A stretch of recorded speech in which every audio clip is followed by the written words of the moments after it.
거기에서 진짜 남자 체육교사가 이제는 여성성이 발현이 됐다고 해가지고 막 여자들이 사용하는 그런 곳에 막 들어와서 함께 막 지내고 그랬다고 그러는데 그게 사실이에요, 근데?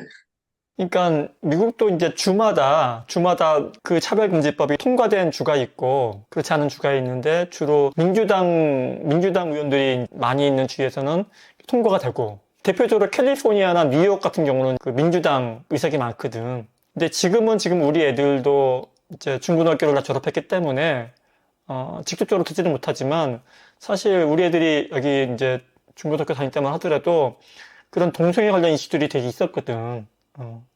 그래서 지금 말한 거는 내가 뭐그 직접적으로 거기에 대해서는 잘 모르겠어. 그런데 어떤 걸 들었냐면은 애들이 학교에서 그 성교육을 받더라고, 성교육.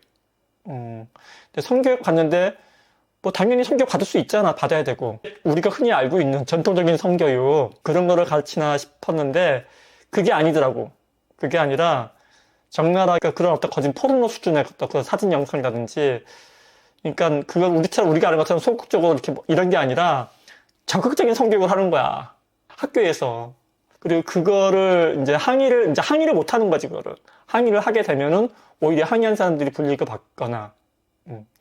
그리고, 이제 우리 애들은 이제 고등학생들이었기 때문에 사실 해당이 안 되지만 이제 초등학생들이나, 저학년 그 자녀들은 학부모들은 더 심하지. 왜냐면은 교과서에 나도 잠깐 교과서를 봤는데 그게 이제 그 애들이니까 가정생활에 대한 게 많이 있잖아.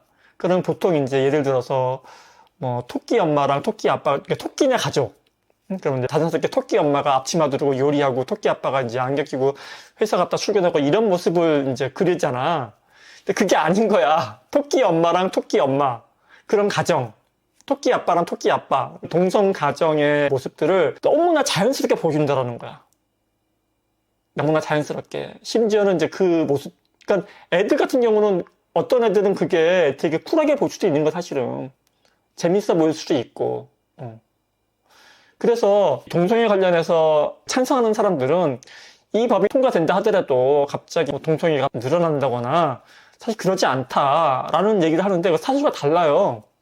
그러니까 그런 어떤 분위기에 휩쓸리는 거지. 그러니까 이게 무시할 수가 없다고. 그리고 애들도 자연스럽게 뭐 동성애 관련해서 동경 같은 거 있잖아. 되게 쿨하게 보는 상당수가 전혀 관심이 없던 사람들도 거리낌 없이 받아들이고 그리고 기회가 있으면 거기에 관심을 갖게 되고 뭐 똑같은 거지. 마약 같은 거 그 여기 캘리포니아에서 마리아나 의료용은 합법화했거든.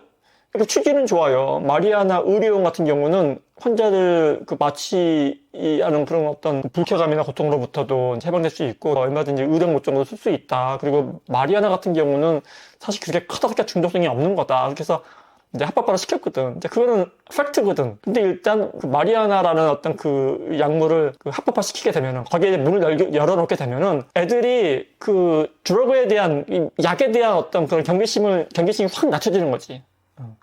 처음에 그렇게 경계선이 모호해지고 이제 옅어지게 되면은 그다음부터는 더 센 게 와도 사실은 사람들한테 이제 감각이 무뎌지게 되고 사실 그게 무서운 거지. 그래서 지금 그렇게 사실은 차별금지법 찬성하는 사람들이 말하는 것처럼 그렇게 우려할 일은 아니야, 솔직히. 여자가 일 보고 있는데 남자가 훅 들어오고 이런 건 아니야. 그게 어떻게 발전될지는 아무도 모르는 거지, 이제. 그게 남성과 여성 외에 또 다른 제3의 성이 있다고도 직접 가르쳐요. 그치. 그러니까 그게 문제라는 거야. 그 문제는 뭐냐면은, 그러니까 뭐 동성애를 차별하면 안 된다라든지, 뭐 그 배려를 뭐 베풀어야 된다 이런 수준이 아닌 거야. 그런 수준이 아니라 성의 정체성에 대한 결정권은 그 누구도 아닌 자기 자신한테 있다라는 그 하나의 권리로서 밀어붙이려라는 거지. 그게 무서운 거야. 그래서 사실은 누구라도 내가 지금 성 정체성에 혼란이 오는데 아무래도 나는 남자가 아니라 여자인 것 같다. 난 여자가 아니라 남자인 것 같다. 라고 고민하고 그거를 선포하게 되면은 그 사람이 주장하게 되면은 그거를 제지할 방법이 없는 거야. 이 차별금지법이 통과가 되고 나면은 이게 뭐 황당하게 들릴지 모르겠지만 일단 캘리포니아 같은 경우에서는 그때가 영상에서도 말했지만 여기 LA에 그 스파집이 있어요. 위스파라고 되게 유명해요. 여기 뭐 저기 뭐 방송에서도 많이 이렇게 나오고 시설이 되게 좋아가지고 LA에 있는 이제 외국 사람들이 이제 많이 이용하는 그런 스파야. 한국 사람보다 더 많아요. 근데 진짜로 거기에 그런 일이 발생한 거예요. 여자 탈의실에 남자가 들어온 거야. 트랜스젠더가 들어온 게 아니라 멀쩡한 남자가 들어온 거야. 그러니까 완전히 난리가 났지. 여자 탈의실에 있는 아주머니들하고 여자애들이 난리가 나가지고 비명지면서 나와가지고 항의를 했는데, 당연히 직원이 나와서 정말 죄송합니다 해야 되는데 그게 아닌 거야. 저 사람이 자기 성 전체성을 여자라고 밝히고 했기 때문에 자기는 뭐 어쩔 수가 없이 뭐 제재할 방법이 없었고 줄 수밖에 없었다, 키를. 그러니까 그렇게 이제 한바탕 이제 그 난리를 폈지만 결과적으로 시행된 건 아무것도 없고, 오히려 남자가 차별금지법으로 그 위스퍼를 걸고 넘어지고 이런 일이 벌어지는 거야. 그러니까 도무지 상식적으로 이해가 안 되는 일들이 이 법이 통과가 되고 나면은 실제로 일어나는 거지. 하나의 극단적인 예일 수도 있어요. 법은 뭐 어디나 그런 게 있잖아. 법을 일단 정해놓게 되면 법에 항상 허점이 있어가지고 그 허점을 악용하는 사람들이 항상 있게 마련이거든. 근데 이제 이 차별금지법 같은 경우는 그게 너무 큰 거야, 그 허점들이. 그리고 그걸 막을 방법들이 이제 별로 없는 거고. 그 구체적으로 명시화되지 않고 포괄적으로, 왜냐하면 그거를 뭐 그렇게 구체적으로 다 명시할 수 없어서 피해자가 생길 수 있다라는 명목 아래 포괄적으로 한 건데, 그게 이제 마치 아까 말한 대로 주관적이잖아. 내 정체성이 난 여자야라고 하면 그거를 막을 수가 없는 게 이게 맹점인 거지. 그런 일이 안 일어날 거라는 이야기들을 하지만 정말 어떤 일이 일어날지 모르는 거고, 또 문제는 어떤 생각이 이제 뭐 북한도 그렇지만 사상이 이렇게 어렸을 때부터 주입되면 비정상이었던 것이 그냥 정상으로 받아들이고 그거를 당연하게 받아들이는 거거든. 그러니까 지금 당장의 문제보다는 이게 일어날 초래할 그 일들이 무지막지하고, 더 무서운 게 이제 민사소송으로 그냥 개인이 주관적으로 아까 침해를 받았다라고 하면은 내가 저 사람이 주관적으로 침해를 받지 않았다를 증명을 해야 돼. 그게 내가 아니다가 아니라 저 사람이 그렇게 받지 않았다라는 거를 증명을 해야 되는데, 그 증명할 길이 없는 거고, 그렇게 되면 엄청난 혼란이 일어나는 거고, 아이가 난 여자 같아요 하고 아들이 말하는데 넌 여자가 아니라 남자야, 아들이야, 그렇게 얘기하게 되면 그것도 법의 대상이 되는 거고, 뭐 유럽인가 미국 같은 데는 성을 16가지로 분류한대. 더 많이 분류하는 데도 있다고 하더라고요. 그리고 스웨덴인지 정확하게 모르겠지만 스웨덴 같은 경우 가족상을 기재할 때 아빠, 엄마로 기재하지 않고 부모 1, 부모 2 이렇게 기재하도록 공식적인 문서가 바뀌었다고 하더라고요. 그러니까 그러니까 이런 거지. 우리나라 사람들 순진해가지고, 아니, 누가 그렇게 성을, 자기의 젠더를 그렇게 뭐 재미삼아서 막 이렇게 바꿔요. 그런 법이 통과된다 하더라도 누가 그렇게 하겠어요. 정말 그 선천적으로 어쩔 수 없는 사람들이나, 그 고통받는 사람들이 그렇게 바꾸고 하는 거지. 누가 그러겠어요? 근데 실제적으로 그 법이 통과된 나라 같은 경우는, 예를 들어서 유럽의 뭐 핀란드인가 그쪽에서는 하도 많이 사람들이, 그러니까 이 법이 통과된 이후로 하도 많이 사람들이 성을 남자로 바꿨다, 여자로 바꿨다 이런 게 있으니까 아예 법으로 1년에 한 번 이상은 못 바꾸도록 법으로 만든 그런 나라도 있어요. 그러니까 정말 누가 말한 것처럼 우리나라처럼 그 남자들이 병역의 의무를 져야 되는 이런 나라에서는 진짜 병역의 의무 영장 나오게 되면은 여자로 성 바꿨다가 이제 한 10년 동안 살다가 해제가 되면 남자로 바꾸고, 이런 일이 안 벌어진다고 장담할 수가 없는 거지.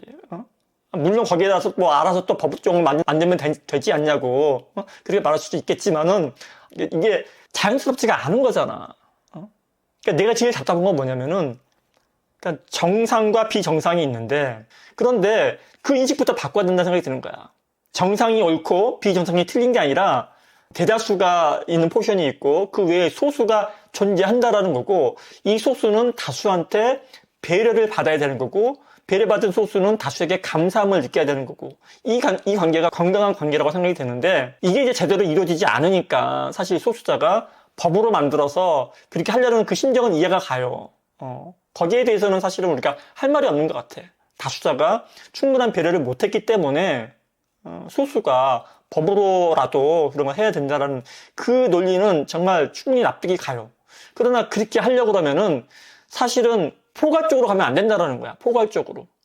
아까 우리 태한 목사가 말한 것처럼 차별금지법 자체는 나쁜 게 아니거든. 당연히 차별을 금지해야지. 그리고 우리 기독교인들은 특히나 그거를 반대해서는 안 되고.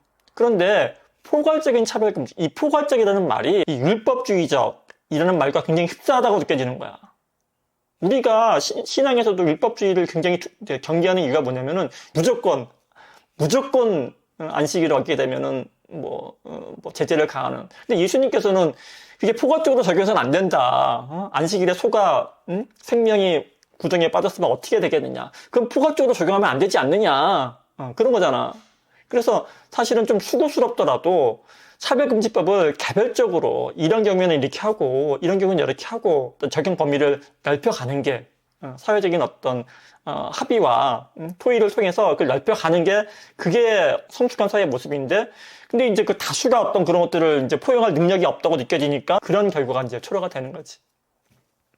태국이 현재 그게 형님 아까 말씀하셨다시피 캘리포니아 같이 저작년부터인가 마약이 이제 시내에서 어떤 가게에서든지 이제 구입해서 필 수 있게 되었고 그리고 의료용뿐만이 아니라 그냥 기호용으로 그리고 이제 태국은 수백 년 전부터 벌써 레이디 보이라 해서 동성애, 동성혼 그리고 뭐 태국을 제가 3개월 정도 다녀오고 나니까 참 죄라는 게 좀 멀리 떨어져 있으면은 그 죄를 짓기도 힘들고 가서 지으면은 큰 이제 죄책감이 드는데 죄가 너무 가까이 있는 거예요. 길거리에도 있고 내 주변의 모든 사람들에게 다 이제 마약을 했니 동성애를 했니 이런 게 접하다 보면은 쉽게 그것을 선택할 수 있는 것 같아요. 그래서 참 문제이긴 해요, 정말. 그런데 저는 그 이면에 우리가 이거를 언제까지 막아낼 수 있느냐, 예, 그거는 회의적이라고 봐요. 맞아. 우리가 언제까지 막을 수 있느냐. 만약 막을 수 없다 그러면 우리는 어떻게 대처해야 될 것이냐. 거기에 대해서 조금 더 우리 목사님, 형님들이 이런 얘기들도 한번 해봤으면 좋겠다라는 생각도 듭니다. 나는 손 목사 얘기가 우리가 생각해 봐야 될 점인 것 같아. 그러니까 진짜 막을 수는 없어. 최대한으로 늦출 수는 있겠지. 지금이야 뭐 당장에 뭐 이거를 막을 수 있을지 모르겠지만 언제까지 이렇게 할 수 있을지는 모르겠어. 그러니까 사실은 이거는 뭐 시간 문제인 것 같아. 시간 문제고 그러면 이제 이런 상태에서 이런 상황 속에서 이제 우리 목사들은 우리 이제 기독교인들은 이런 상황에 대해서 어떻게 대비를 해야 되는가? 그걸 대비하는 게 훨씬 더 현명한 일이라고 생각이 들어. 저는 이제 예전에 영국 선교사님한테 들었던 얘기인데 강단에서 회중들이 마음에 이제 좀 불편한 얘기를 들었을 때 왜 당신은 내가 지금 하나님 말씀을 들으러 왔고 좋은 말씀을 들으러 왔는데 왜 내 마음을 불편하게 하냐? 너희가 죄인이다. 너희가 십자가를 지어라. 이런 말 자체도 언젠가부터 이제 전할 수 없게 될 수도 있다라고 하더라고요. 그렇게 되면 문제가 될 것 같아요. 그런데 우리가 지금 이 동성애와 동성혼 자체를 가지고 태환 형님이 조금 전에 말씀하셨다시피 하나님이 보시기에 과연 무엇이 더 큰 죄인가를 통해서 볼 때 과연 우리에게 있어서 하나님 보실 때 무엇이 더 큰 죄인가? 제가 볼 때는 창세기 6장에 물로 홍수로 완전히 인류를 멸하실 때 그때 하나님이 하신 말씀이시겠죠. 사람들이 더 이상 하나님을 마음에 두기를 싫어한다. 저는 그 지점에서 우리가 좀 죄에 대한 의미에 대해서도 좀 생각해 보면 좋지 않을까. 그래서 저는 동성애와 동성혼에 대해서 옹호할 마음이 전혀 없고요. 그리고 아까 그 제3의 성에 대해서는 정말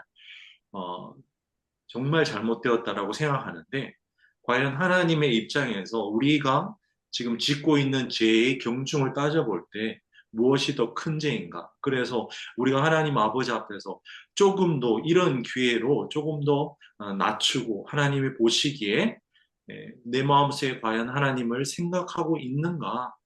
이 땅에서 지금 어디에 마음을 빼앗겨 있는가 이런 데 대해서 조금 더 한 번 더 되돌아볼 수 있는 시간이 우리 한국 사람이나 아니면 이제 이 차별금지법을 반대하는 사람들의 마음속에 한 번 더 생각해 보기를 원해요. 역시나 얘기를 들어보니까 너무나 이제 동의를 하고, 뭐 제가 영상을 2개나 연달아서 이제 차별금지법에 대해서 올렸는데, 뭐 대부분의 사람들이 그러니까 차별금지법 반대하는 것에 대해서 이제 동조를 하고, 근데, 그러니까 극명히 두 부류로 갈리는 것 같아요. 목사님 감사합니다. 이렇게 대변해 주셔서 반드시 차별금지법은 이렇게 반대를 해야 되는 겁니다. 라고 얘기하는 분들도 있고, 그리고, 반대를 하는 건 맞는데 지금 이 집회가 뭐 정치사로 이렇게 이용당하고 있는 건 아닌지 한번 또 생각해 봐야 된다. 그런 얘기도 있고 여러 가지 의견들이 있는 것 같아요. 그러니까 다 귀담아 듣고 있는데, 근데 내가 그러니까 이 영상을 통해서 내가 전달하고 싶었던 것은, 내가 말하고 싶었던 것은 사실은 되게 간단해요. 우리가 차별금지법을 반대를 해야 되는 거는 명확한 사실이거든. 그런데 이 방법에 있어서는 정말 뱀처럼 지혜로워야 된다. 난 그 얘기를 하고 싶은 거야. 이렇게 막 효과적으로 반대를 하자 이런 것보다는 사실 우리가 이거 왜 반대해야 되는가, 이런 상황이 왜 일어났는가에 대한 걸 짚어보고 싶었었는데 사실 명확히 전달이 안 된 것 같아가지고 좀 안타깝긴 한데, 우리가 인지해야 될 것은 사실은 이 차별금지법 반대를 하는 것은 일시적인 것에 불과하다라는 거지. 이렇게 우리가 기독교인들이 100만 명이 모이는데 매주마다 100만 명 못 모여요. 5년 뒤에 또 이런 법안이 발의가 되면 그때 또 100만 명 모일 거고 또 모일 거고, 그렇게 조금씩 연기를 해나가면 그게 정답인가? 그건 아니라는 거지. 그래서 기독교인들이 정말 뭐 100만 명이 모여가지고 감격스러운 집회를 했다라는 것에 대해서는 굉장히 사람들이 뿌듯해하는 것 같아요. 만족스럽게 하고 감사한 일이지. 그런데 만약에 그렇게 해서 정말 정치인들이 이거 잘못 건져서 안 되겠다, 이번에는 좀 넘어가자 해서 넘어간들 동성애 자체가 없어지겠냐라는 거지. 그러니까 동성애라는 것은 사실 조선시대에도 있었었고 중세 시대에도 동성애가 있었었고, 사실은 그리스 로마 시대에는 동성애가 훨씬 더 심각했다고 그러더라고.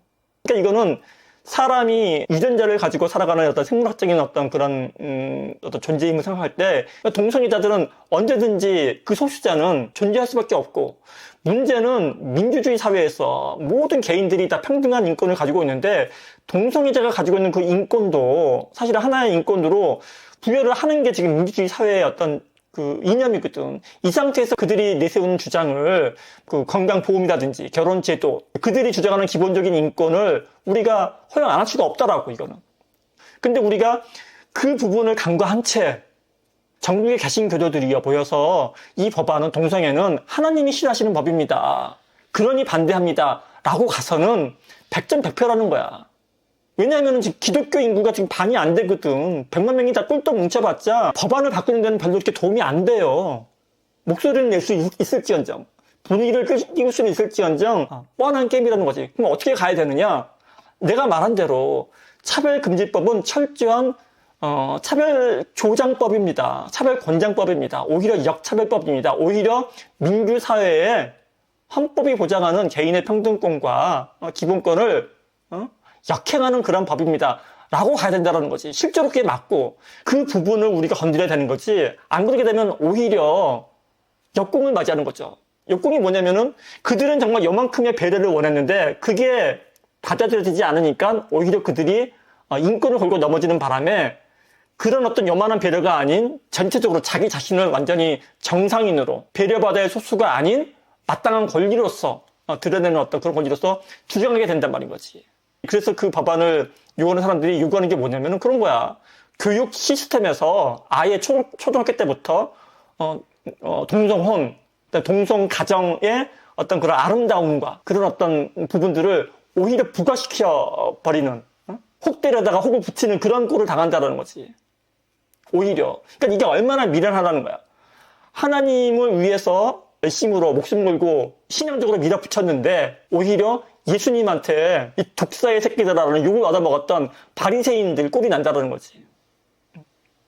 아무리 이렇게 얘기를 해도 사람들은 어떻게 얘기를 하냐면은, 그러면 어떻게 할 건데? 이렇게라도 안 하면 어떻게 할 건데? 라는 거예요. 이렇게 모여서 정말 신앙인들끼리라도 모여서 세를 모여주지 않으면 어떻게 할 건데? 이렇게라도 하니까 그나마 정치권이 쫄아서 지금 이러고 있는 건데, 그렇지 아니하고 그저 무슨 뭐 방바닥에 앉아가지고 기도만 하고 있으면은 그러다가 우리나라가 무슨 뭐 서구의 그런 차별금지법이 통과된 나라처럼 그렇게 돼버리고 나면은 그때 저는 어떻게 감당할 건데요? 이렇게 한다라는 거지. 근데 내가 거기서 예를 들었던 건 뭐냐면은 오히려 기독교인이 아니었던 인도의 간디, 인도의 독립이 그렇다라는 거야. 영국 경찰이 때리면 맞아서 실려 나가는 게 그 인도 간디의 그 대처 방법이었거든. 그러니까 얼마나 한심해 보이는 거야. 근데 사실은 그 한심해 보이는 방법으로 인도가 독립을 했어요. 나는 솔직히 그러면 어떻게 할 건데요? 이렇게 물어보는 사람한테 내가 지난번에도 사실은 똑같은 얘기를 했을 거야. 내가 손우신 목사님 개척 얘기를 했었을 때 지금 이 시기에 정말 개척교회 하는 게 가능해요? 있는 교회도 쓰러져 나가는 마당에 교회를 개척한다라는 게 말이 돼요? 그래서 내가 한 얘기가 뭐였었냐면은 옛날처럼 해서는 백전백패다. 그러나 지금 만약 손은신 목사가 교회를 개척하는 데 있어서 정말 새로운 모습으로, 새로운 어프로치, 새로운 단어와 새로운 내러티브로 복음에 대한 얘기를 가지고서 접근해 나간다면 얼마든지 승산이 있고 그렇게 해야 된다라는 얘기를 했잖아. 나는 이 차별금지법이랑 같은 맥락으로 생각을 하거든. 사람들은 그래요. 아니 요즘 세대가 뭐 기독교에 관심이 없대. 맞는 말이지. 아무리 전도를 해도 사람들이 교회 안 온다라는 거야. 근데 그럼 이건 어떻게 설명할 거야? 지금 우리가 그렇게 막 그 신기해하는 뭐 신천지라든지 뭐 JMS 걔네들 집회할 때 몇천 명씩 모여. 그들에게는 뭔가가 있는 거예요. 그게 뭐냐면은 그 영적인 갈급함을 채워주는 거야. 그들이 느끼는 삶에 대한 어떤 불안감이라든지 있잖아. 미래에 대한 불안감. 요즘 젊은 세대들 그런 거 얼마나 많은데. 종교에 대해서는 불신감은 가질지 몰라도 이 종교적인 어떤 그런 궁금증은 항상 가지고 있다고. 죽음에 대해서, 구원에 대해서. 뭐 10년 동안, 20년 동안 월급을 단 한 푼도 안 쓰고 모은다 하더라도 10평짜리 집을 한 칸 살 수 없는 게 팩트고. 그런 상황 속에서 그들이 아무리 내가 뼈를 갈아 넣어서 뭐 열심히 일한다 하더라도 내 미래는 이미 정해졌구나. 그런 사람한테 어떻게 삶의 의미를 불러일으킬 것이며. 그러면 이런 사람들한테 이렇게 삶의 의미조차, 그러니까 삶의 의미를 놓쳐버리는 사람들이 선택할 수 있는 건 딱 한 가지밖에 없어요. 알잖아. 그래서 우리나라가 압도적으로 그 10년 넘게 자살률 1위잖아. 2위하고 압도적인 차이를 벌이면서 정말 10년 넘게 1위를 정말 고수하고 있고, 또 하나 세계 1위 압도적으로 출산율. 그러니까 미래에 대한 어떤 그 불안함이 있고 보장이 안 되니까 내 대에서 이걸 끊고 싶다. 애를 안 낳는 거지. 정말 최악의 두 가지에 압도적으로 1위를 하고 있는 게 우리나라 현실이고 우리 젊은이들의 현실인데, 그러면 여기에 대한 대답을 누가 줄 수 있어? 지금 정치인들이 그걸 줄 수 있어? 정치인들은 정신 하나도 없어요. 1%, 2%로 지금 정권을 잡느냐 못 잡느냐 지금 이것 때문에 혈안이 되어 있다고. 정책에는 아무런 관심이 없어. 일단은 그들도 이해는 해. 일단은 정권을 잡아야지 뭐 정책을 위반할 수 있으니까. 그들의 우선순위는 정권 잡는 거야. 그러면 거기에 대해서 제안을 해줄 수 있는 사람, 뭐 조직이나 이런 게 있다면 누굴까? 직접적으로. 사실은 종교 지도자밖에 없다고.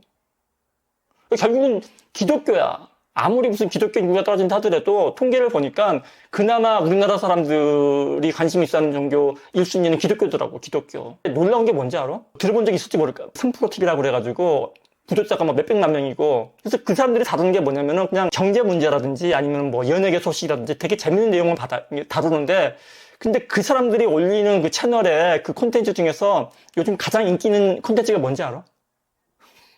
종교? 종교야. 그 종교에 대해서 많이 다루고 있는데 그중에서도 기독교 관련해서 다룰 때 조회수가 100만 단위 이상 나온다고. 그 채널에서. 그게 뭐냐면 사람들 관심이 여전히 있어요. 기독교와 구원과 어떤 그런 거에 대한 관심은 있는데, 그러나 교회에 대한 관심은 없는 거야. 기독교인에 대한 관심은 없어. 왜? 뻔하니까. 그러면 여기서 우리는 정말 뱀처럼 지혜로울 필요가 있는 건데, 이 현상을 잘 보게 되면은 우리가 나아갈 길을 발견할 수 있는 거야. 그러니까 정말 내가 늘 하는 얘기지만, 교회 개척합니다. 쿵짜라 쿵짜. 뭐 성령이 오셨네. 이게 아니라 교회에서 그들이 정말 갈급해하는 부분들, 구원에 관한, 미래에 대한, 그러니까 삶의 의미에 대해서 왜 나한테 이런 삶이 허락되어 있는가? 이 고달픈 삶이 왜 허락되어 있는가? 정말 99.9%의 젊은이들이 안고 있는 그런 문제라고. 요즘 젊은 애들, MZ세대들 정말 생각 하나도 없고 정말 복잡한 거 싫어하고 맨날 동영상이나 보고 이거 오해야, 오해. 오해입니다. 그들처럼 미래에 대해서 어떤 깊은 문제에 대해서 고민이 많은 세대가 없어요. 어떻게 알 수 있느냐? 유튜브 채널 중에서 종교 말고 여러 분야에서 그 깊은 문제, 인생에 대한 문제를 다루고 있는 그런 컨텐츠들이 다 대박이 나요. 심지어는 누구더라 유명한 김상무 교수님 있잖아. 물리학자, 양자역학 알 거야. 너무나 유명해가지고 그분이 거짓 연예인급 인기를 누리고 있어요. 근데 그분이 하는 말이 뭐야? 이 세상의 실체, 양자화된 세계, 그 어려운 얘기를 하는데도 열광을 해요, 사람들이. 왜냐하면 그 사람들은 그 사람들의 시각에서 그 사람 나름대로 이 세상에 대한 어떤 실체에 대해서 얘기를 하거든. 그 사람의 시각에서 삶의 의미에 대해서 얘기를 하거든. 그런 얘기만 하더라도 그게 사람들이 열광을 하는데 이 기독교라는 콘텐츠는 정말 2000년을 이어온 정말 탄탄한 어떤 그런 정말 삶의 의미에 대해서 가장 확실한 답을 줄 수 있는 그런 종교가 기독교인데 이 부하들을 다 썩히고 있는 거예요. 이 진주들을 이제 다 썩히고 있는 거야. 왜? 너무나 뻔하게 얘기하거든. 너무나 뻔하게. 조금이라도 다르게 얘기하게 되면은 막 기겁을 해요. 왜 자꾸만 이렇게 얽매여 있는지 모르겠어. 이렇게 문자에 매이고 글자 하나에 매여가지고. 그렇게 따지게 되면은 예수님은 정말 우리가 섬겨서는 안 될 사람이야. 왜냐면은 예수님만큼 그 전에 그 성경, 구약 성경을, 토라를 무시하고 자기 나름대로 새로운 관점에서 그 토라를, 성경을 해석한 사람이 없거든. 그러면 왜 우리는 그 예수님의 그 정신을 못 이어받냐라는 거지. 지금은 우리 세대에서 이해할 수 있는 그런 어떤 이야기들을 해야 될 거 아니야.